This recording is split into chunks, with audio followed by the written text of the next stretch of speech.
It's Nick Davies, sunny day at Cheltenham Jazz Festival 2024. Charlotte Keeffe is with me, a flugehorn and trumpet player, originally from Lincolnshire. I don't know which she is. I don't know, is it still in Lincolnshire? Yes, and North London, near Camden, but Lincolnshire, South Lincolnshire as well, yeah, very much so. I was sort of reading your biography, and can I sort of blame Miles Davis for you getting into the trumpet? Yes. Yeah. I'm a big fan of Miles Davis. Heard of Miles Davis, and I knew that I was already into the jazz and the music that he was making. But just quickly, I joined the church choir when I started secondary school, and as a way of just immersing myself in as much music as I could.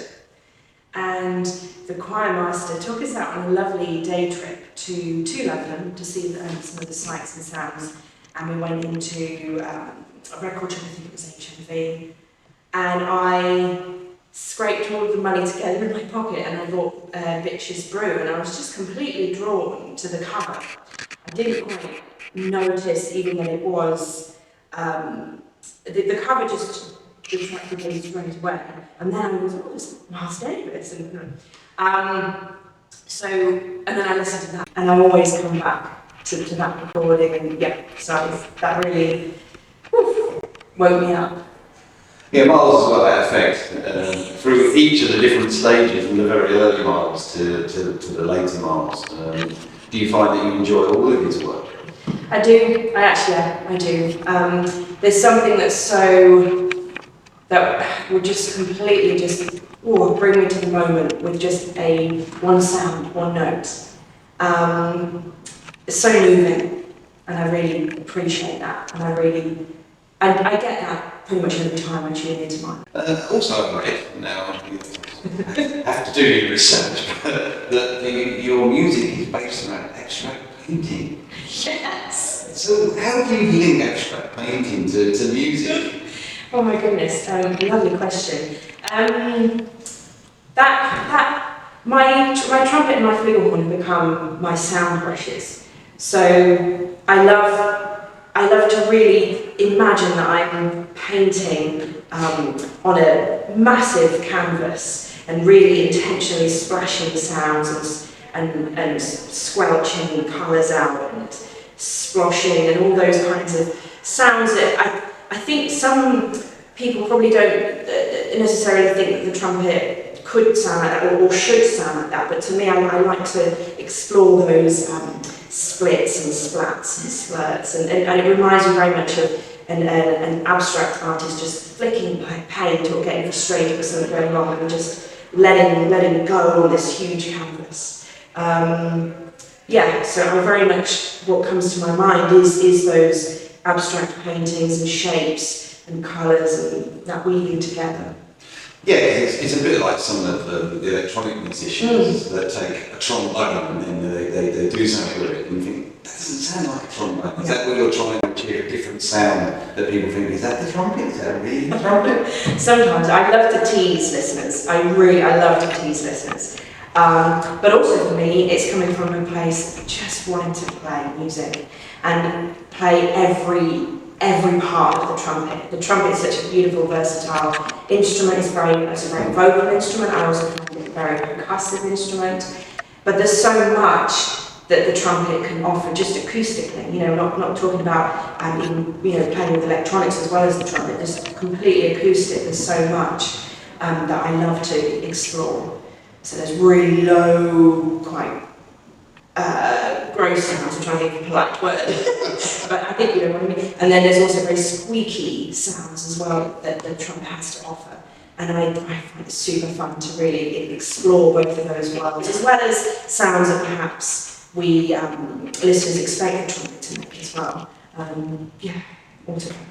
I love a musician that does something that the listeners don't expect. Yeah. It's like, and a lot of people say, no, I don't really like that. I'm thinking, no, they're taking one. You've worked with many different people. Person we interviewed here last year, Alfie Robinson, Keith Trippett. How do you try out working with them? How do they approach you, firstly, and secondly, how do you approach working with them? Because been around the jazz scene for a number of years. Yeah, no, it's a huge honour to be, to make music with the likes of the folks that you just excitedly said. But I trust that like-minded kindred spirits will meet, and we do. And it's a beautiful connection when that happens, and I'm so grateful, and I really appreciate it, and make the most of those opportunities as well. Purely and simply, if I don't necessarily meet, I'm just grateful to be involved in so many different projects that will lead on to other projects and other connections. But I don't hold back. If I want to make music with somebody, or if I want to connect with somebody, I will send a message. Diversity in music. Yeah. A big sponsor, big voice about diversity in music. How do you sort of, was it because you are a woman and you feel it needs to be promoted? I'm a big believer in, standing up and being who you are. And yeah, I think I wish it wasn't such a normal thing to see women leading bands, and particularly women big bands. I think I play in a lovely, the all-female London gay big band, and when we get on stage and do our thing, it's still it's a sight and it's something to see, and it's sad, really. I have a sort of pang in my heart that it is, but I think be the change that you want to be, and if that can wake people up and inspire others, then that's fantastic. But yeah, be who you are. Absolutely. And you're here at the Cheltenham Jazz Festival right here, right now. Can you tell us a little bit about the band? Now, correct me if I'm wrong, it's you, the guitarist, bassist and the drummer. How do you put that band together, and what can people sort of, I won't say what, because it's going to go out after the festival, but what will people expect to hear? Okay, oh my goodness. So, right here, right now, we had our first gig in this lineup back in 2019 at London's Jazz Ground. And we've just gone from one exciting gig and project to the next. I met Ashley John Long when I was studying at the Royal Welsh College of Music and Drama. He was in his final year at that point, and I was just starting. And he really introduced me to this way of making music. And he had long hair at the time, and it was incredible to see somebody play a double bass and to play music in this way. And I knew very quickly I wanted to do a serious project with Ashley, with Ashley and Plan. So this is that, right here right now. Ben Handesize on drums is a fantastic drummer that I know from the London scene, playing more straight ahead jazz really, but he's an all-round musician. And Moss is a dear friend that I've made very recently, and we've just connected again with all of us, kindred spirits. But I had a big connection with Moss through the whole composing as an improvising musician, composer. So all through different parts of my life, but it's so wonderful to come together and be right here, right now. Yeah, I've seen snippets of YouTube. It's an exciting band. Before we leave you, man behind the camera, have you got a question? Yeah, I do. So, my question is for you. You've played at many venues before, and you've played many gigs. Do you have a favourite venue out of all of them? Oh, bless you, thank you.